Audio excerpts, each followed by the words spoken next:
budgeting is because a lot of times we'll have equipment malfunctions, equipment breaks, and we need to react quickly to replace that equipment, to fix that equipment so we can continue to be in service. And a lot of times there's not time to go through the Treasury budgeting process. That's all I got. Okay. One question that I have is, you mentioned having the ability to transport patients, Mm-hmm. and that's something that I've heard that's been a conversation for a few years now. What goes into having the ability to transport patients, and what steps are you guys taking to have that? Okay.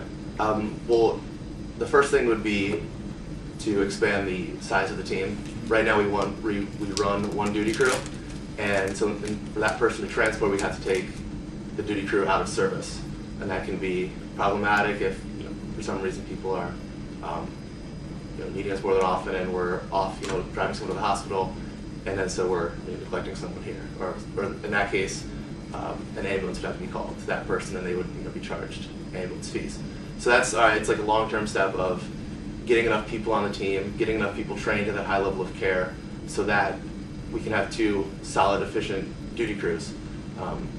We also have to upgrade current vehicle. Right now we have a Ford Explorer stocked with all of our equipment, AED, backboards, standard first aid stuff.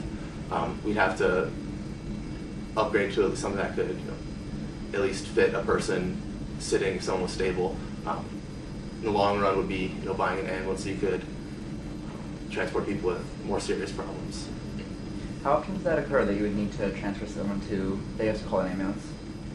Don't have the exact statistics. We don't publish or crunch the numbers on that sort of thing. I can't say any time that you would call EST and end up getting an X-ray or something like that for a sprained ankle. Right now the police do that, and it'd be nice if we could do that ourselves. Have our own, be a little more autonomous in that aspect. I guess you were saying with transporting people to the hospital, you'd have to run two crews, so one wouldn't be taken out of service. Mm-hmm. How do you handle a problem now when two people need you at about the same time?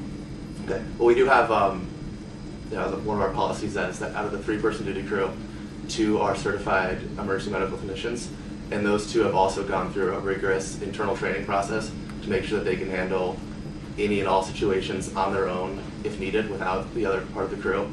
So we can split up. A lot of times it's depending on the seriousness of the situation that we're in, and the other one, if we're not comfortable, if we need all hands on deck, we call in the Clayton ambulance to take over one of them, or we can split up depending on how serious the 2 calls are.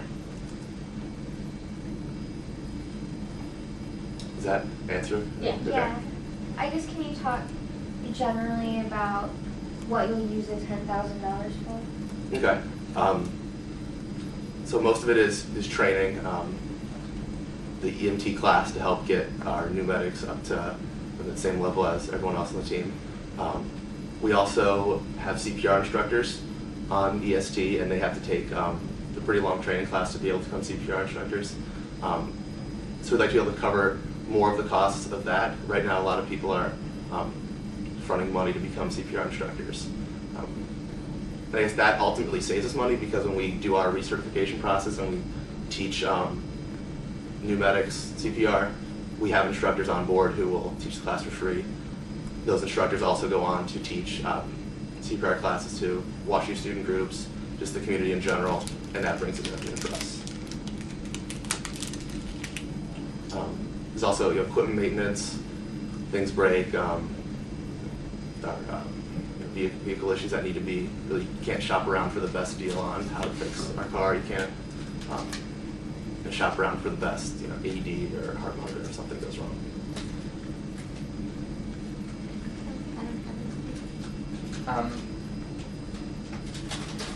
I know you said you didn't crunch statistics. In an average week, how many calls do you guys usually get? We really just don't publicize that information just because of patient privacy and stuff like that. I know you'd want to see how much action we get to see if we, right. But we just don't do that as part of our commitment to our patients. maybe can you talk about how great the need at Walsh is for EST? Are we a campus that use these services, or we never use them? Can you answer like that? Maybe? Yeah, we're definitely used. I'm sure that you've seen people sprinting across campus, yelling into their radio, or you'd see our trucks parked somewhere on campus. The main thing is that we're asking for $1.80 per student. If you call Clayton Ambulance and they end up transporting you to either St. Mary's Emergency Room or Barnes Emergency Room, that's going to run you over $500. And we're asking, each time. So if it's for some reason you get hurt a lot, you can be racking up, $500 a week, and that's just. And we're asking for a $1.80 fee once a year. For how long has EST had block funding? Not exactly sure about actually. Our early roots are a bit shaky in terms of what we know and alumni who are in contact with us. You had a good time.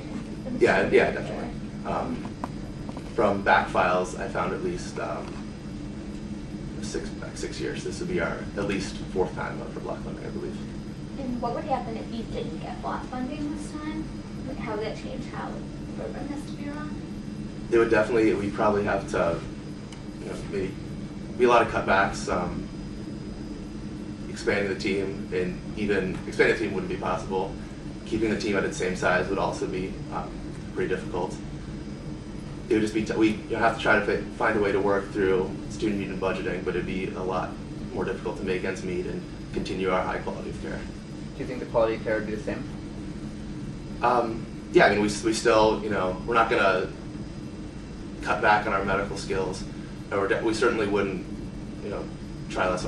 not try as hard to learn all the skills necessary, but it would just be a lot tougher, and there'd be probably times we'd have to go out of service based on equipment failures or malfunctions, break, whatever, and we'd have to, call time out and get money from student union to get back on our feet again.